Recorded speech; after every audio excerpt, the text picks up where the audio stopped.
मेरी चाहते तो फिजा में बहेंगी, जिंदा रहेंगी, होके फना।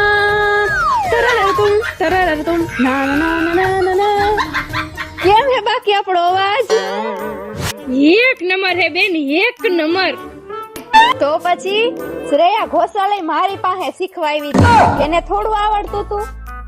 તારે કામ કરવાની જરૂર હે પણ. બોલ બોલ, શું કામ કરવાનું હે? કે લગનમાં ગીત ગાવા જવાનું હે? તું ભીખ માંગવાનું ચાલુ કરી દે ને, આમ કરી બહુ ધંધો હાલશે. થોડી જાતી હાલ શીખા. શરમ ય ન આવી. બોલ બેન ને આવું કેતા. આવી જ બેન હોય બધાયને.